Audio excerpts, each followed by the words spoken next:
Hello all, I'm Sai and you're watching The Book Dragon. In today's video, I'm bringing to you my spoiler-free review of the Truly Devious series by Maureen Johnson. Now, this is a young adult mystery series which initially consists of these three books which form a trilogy, and they are Truly Devious, The Vanishing Stair, and The Hand on the Wall. And recently a fourth book was added on to the series which happens after the end of the Truly Devious trilogy, and it is The Box in the Woods. Technically speaking, you can read The Box in the Woods before reading the Truly Devious trilogy, but you will get spoiled for the trilogy if you end up reading this first. There is nothing in that trilogy which actually ties in with the plot of this one, so it is basically a standalone. But if you read the trilogy first and then hop on to this one, you'll know the characters and the writing of the author very well, and the way in which the author actually sets up the story and builds this atmosphere around you. So without any further ado, let's get into the review right away. First, as usual, I'll give you the review of mine for the trilogy in the various parts like the plot, characters, pacing and such, and at last I'll talk to you about the standalone, which is The Box in the Woods. Starting with the plot, we have our main character Stevie Bell, who's very much interested in solving and exploring true crime as one of her passions, and she's admitted into this very special school called Ellingham Academy, which just takes in 50 students per year and trains them in their field of their choice. And there's no specific qualification in order to get into Ellingham Academy. You just have to put in your applications, and if they feel that you are a person who's worth getting into Ellingham Academy, you will be admitted or you'll not be. In that way, Stevie is admitted into Ellingham Academy, and everything almost is just free inside the school, and there are just some rules which they have to follow. And since it's a boarding school, it is located in a very far away location on top of a mountain. All these things just provide the mystery element of the book multiple layers and makes it even more enjoyable as a whole. Now, the basic plot is that in her application, Stevie said that she is interested in solving the Ellingham case, which happened over 80 years in the past when the founder of the school, Albert Ellingham's wife and daughter, were kidnapped, and there was a letter that was addressed to him ending with a sign Truly Devious. And after 2 years from he received the letter, and finding that his wife was dead and his daughter was still missing, Albert Ellingham also dies, and the case just remains unsolved for these many years. Stevie's aim is to solve this case, and she puts it in her application, due to which she's admitted into the school. And after she's admitted also, she takes a lot more effort and steps in order to uncover the things that have happened in the case. Whether she solves the mystery or not and finds the kidnapper slash killer towards the end is the entire plot of the trilogy, and it is handled really well by the author if you ask me. Another interesting thing which I liked about the plot of the book was that it was progressing simultaneously in the past as well as the present. In order to know what happened in 1936, we'll have to know the story from that time period itself. So there are chapters which alternate between the present and the past, and in that way itself the author just builds up the mystery element of the book really well. Moving on to the characters, we have our main character Stevie Bell herself and two of her very best friends while she gets into the school, who are Nate and Janelle. Basically, these three people are the trio which we focus throughout the entire trilogy, but of all the people, Stevie is definitely the most important focus, and she is handled really beautifully by the author. Apart from these three people, we also have other students inside the school itself. While talking about the students, the teachers who are teaching inside the school are also shown a really good focus, and the characteristics and the way in which they behave, all those things are just shown to us here and there, and from that itself we can just get an image of who these people are and what they are doing inside the school. We also have this political figure named Edward King, who plays kind of an important role in the progression of the plot, but not at the same time. In order to understand how he plays a part or not, you'll have to read the book. Trust me, it is interesting. It's not that important, but it is very interesting. Of all the things, the best thing which I loved about the characterization of the main characters in this book was that Stevie was given the most important focus, and we don't always see the story from first person's point of view. It switches between third and first person continuously.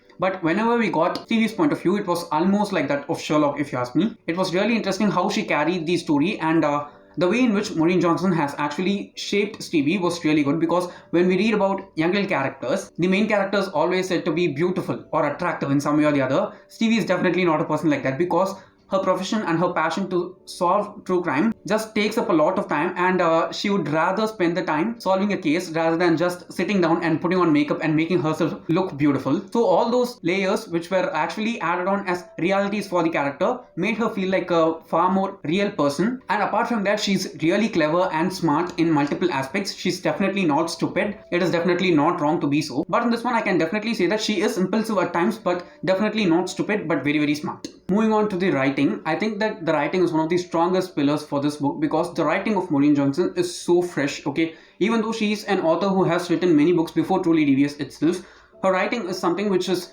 so peculiar because it feels so fresh every time you read it. You don't feel like you get used to the writing and feel bored while you're reading the book continuously. It just feels so new and so fresh in each and every chapter. and the way in which she uses the words and describes certain stuff is not at all boring. Trust me, this is a book which definitely has a lot of description for a young adult book, but the way in which the author actually uses the description in order to build the world as well as hide some things of the plot through her writing itself was something which I enjoyed continuously. And the flow of her writing was also super unique. Okay, I did not feel stuck during any part of the story where it felt like the author did not know what they were doing. Since it's a mystery novel, I'm sure that the placement of certain things inside the plot is very crucial, because if the author ends up revealing something in the beginning itself, it'll definitely take out the mystery element of the book towards the climax, and the unveiling of each and every clue that she was dropping in the beginning towards the end of the book was something which just made me love the series as a whole. The first one is super awesome when it comes to the writing. The second one is a bit slow. The last one just ties things up in a really beautiful way. So for the writing, I can definitely say that it is perfect for beginners, and if you're a beginner, you can surely start with Truly Devious. Moving on to the setup, which is my most favorite part of the series if you ask me, because the entire series actually takes place on this mountaintop school named Ellingham Academy, and the setup of Ellingham Academy is just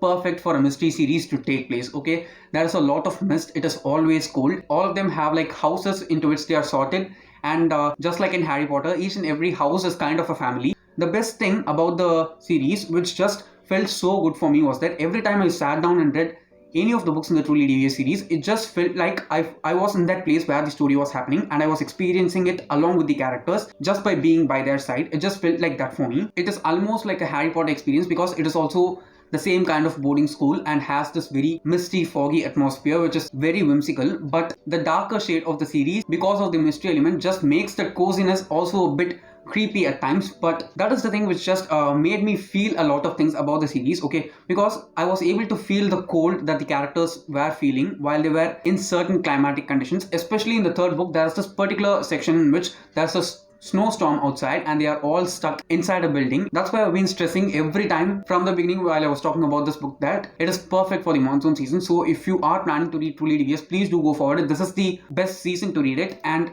I'm just a bit sad that I read it before in summer itself. This was one place after so many years which I felt like I wanted to be in. It's not even a fantastical place, it is a place which can actually exist in the real world, and more than anything, the setup of this book series actually makes it very much adaptable into the screen. I'm sure that if Netflix takes Truly Devious and makes it into a limited series, it will just be super awesome. Trust me, it will be a great hit. Everyone will love it, because the way in which Netflix takes their adaptations will be perfect for a story like this one, and I'll definitely watch it.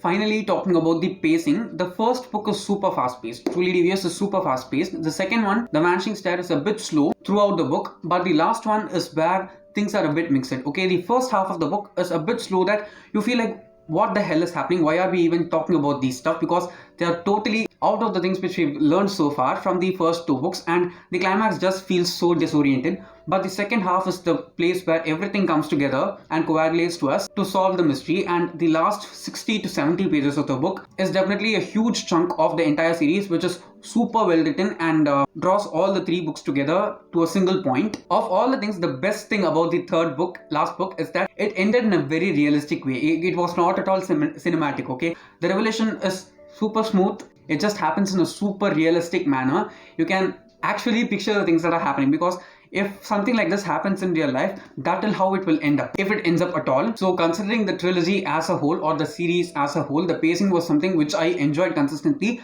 The second book was the place where I felt things were a bit slow, but apart from that, all the other chunks of the story just made perfect sense for the pacing in which it was written in. Now talking about the box in the woods, this happens after the end of the Truly Devious trilogy, and our main character has to solve another case which is called the box in the woods, and she travels to a summer camp, and some of her friends are also with her in the summer camp, and whether they end up solving the mystery or not, and the reminiscence of their past from their time in Ellingham Academy, all those things are drawn into this one. Coming to the ratings, I rated Truly Devious 5 stars because it just blew my mind completely and I was totally surprised after reading it. The Vanishing Star I rated 4 stars because it was slow and I did not see a lot of things that I wanted to happen in here. And for The Hand on the Wall, I again rated it 5 stars because it just ended the series in a proper realistic manner, and the way in which the author just brought everything from the first 2 books together at a particular point in the story was something which I liked. And at last, The Box in the Woods was also a 5-star read for me because it just delivered everything that I expected and it did not feel unfulfilling at all. So I rated this one also 5 stars. So yes guys, that's it for my review, and if you did find this video useful in some way or the other, don't forget to give it a thumbs up and also share it to your friends. If you want to get more content from me, do subscribe to the channel because I publish new videos every Tuesday, Thursday and Saturday. Thanks for watching and have a great rest of your day.